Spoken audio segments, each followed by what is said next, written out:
যদি প্রশ্ন করা হয় পৃথিবীর ইতিহাসে বুদ্ধিমত্তার নিরিখে সর্বশ্রেষ্ঠ ব্যক্তি কে, তবে অধিকাংশ মানুষই তার উত্তরে বলে উঠবেন আইনস্টাইন কিংবা নিউটনের নাম। অ্যালবার্ট আইনস্টাইনের প্রতিভাসূচক বা আইকিউ এর মান ছিল 160, অন্যদিকে আইজাক নিউটনের ক্ষেত্রে তা ছিল 190।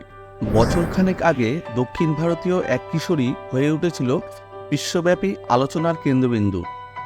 আইকিউ এর পরীক্ষায় তার ফলাফল এসেছিল 180-র কাছাকাছি। তবে এরা কেউই নন। ইতিহাসের সর্বশ্রেষ্ঠ বুদ্ধিমান ব্যক্তিত্ব হলেন উইলিয়াম জেমস সিডিস। একেবারে অচেনা লাগছে নিশ্চয়ই, ভাবছেন আবার কোন তরুণ প্রতিভা উঠে এলো। না, তা একেবারেই নয়। 250-রও বেশি আইকিউ হওয়া সত্ত্বেও বিস্মৃতির আড়ালেই রয়ে গেছেন এই মার্কিন গণিতজ্ঞ। 1898 সালে উইলিয়াম সিডিসের জন্ম হয় নিউ ইয়র্ক শহরে। বাবা বরিস ছিলেন প্রতিভাবান মনোবিশেষজ্ঞ, মা ছিলেন একজন চিকিৎসক। তবে মেধার নিরিখে দুজনের থেকেই উইলিয়াম ছিলেন অনেক বেশি উজ্জ্বল। উইলিয়াম কিশোর বয়সেই রীতিমতো সাড়া ফেলে দিয়েছিলেন আমেরিকায়, কারণ 260 আইকিউ ফলাফল এর আগে কখনোই চোখে পড়েনি মানুষের। উইলিয়ামের পরেও আর এমন ব্যক্তিত্ব পা রাখেনি পৃথিবীতে। কিন্তু সর্বকালে সর্বশ্রেষ্ঠ ব্যক্তি হওয়ার পরেও এক অন্যরকম জীবন কাটাতে হয়েছিল তাকে। সহ্য করতে হয়েছে অনেক অপমান, সমালোচনা এবং যন্ত্রণা। বাবা এবং মা দুজনেই কর্মব্যস্ত থাকতেন সারাদিন। তবে তাতে খুব একটা অসুবিধা হয়নি শিশু উইলিয়ামের বিকাশে। পড়তে শেখা নিজের উদ্যোগেই। ভাষার দখল এতটাই ছিল যে মাত্র 18 মাস বয়সে William the new York Times পড়ে যেতেন এক নাগাড়ে। মাত্র 18 বছর বয়সের মধ্যে আয়ত্ত করেছিলেন 8টি ভাষা, যার মধ্যে রয়েছে ল্যাটিন, গ্রিক, ফরাসি, রাশিয়ান, হিব্রু, তুর্কি এবং আর্মেনিয়ান। শুধু তাই নয়, নিজেও একটি পৃথক ভাষা তৈরি করে ফেলেছিলেন উইলিয়াম সিডিস। ভ্লেন্ডার গড নামে পরিচিত সেই ভাষায় শব্দ থেকে শুরু করে ব্যাকরণ সবটাই তার মস্তিষ্ক প্রসূত। 1907 সাল, তার বয়স তখন মাত্র 9 বছর। হার্ভার্ড বিশ্ববিদ্যালয়ে তার নাম লিখে এলেন তার বাবা।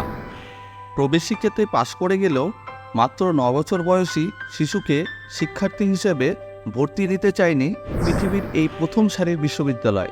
তবে সেই সুযোগটা নিজেই করে নেন উইলিয়াম। 2 বছর পরে আবারও প্রবেশিকায় নিজেকে প্রমাণ করেন তিনি। 1909 সালে তাকে আর প্রত্যাখ্যান করতে পারেনি ইনস্টিটিউট। তিনি এখনও পর্যন্ত হার্ভার্ডে ভর্তি হওয়া সবথেকে কম বয়সী শিক্ষার্থী।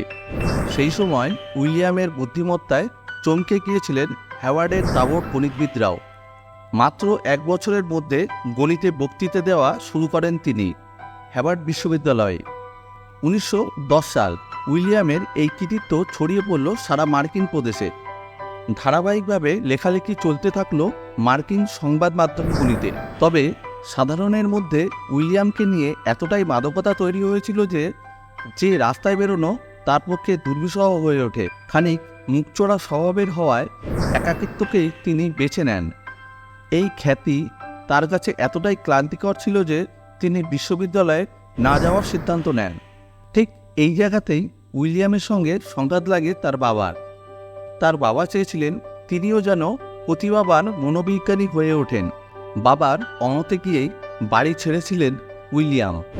সেই দ্বন্দ্ব এমন জায়গায় পৌঁছেছিল যে 1933 সালে বাবার মৃত্যুর সময় শেষকৃত্যেও যাননি উইলিয়াম। বাড়ি ছাড়ার পর উইলিয়াম বিশ্বযুদ্ধের প্রতিবাদ করে অংশ নেন একাধিক মিছিলে। লিখতে থাকেন সমাজতন্ত্রের উপর একাধিক বই।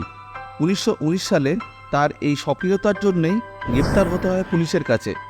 টানা 18 মাস জেলে থাকতে হয়েছে তাকে। জেল থেকে ছাড়া পেয়ে লো প্রোফাইল স্ট্যাটাস বজায় রাখতে স্বল্প বেতনের কেরানির চাকরি নিলেন এক মার্কিন অফিসে। তবে খুব বেশি দিন লুকিয়ে থাকা গেল না। 1924 সালে আবার সংবাদের শীর্ষে এলেন উইলিয়াম।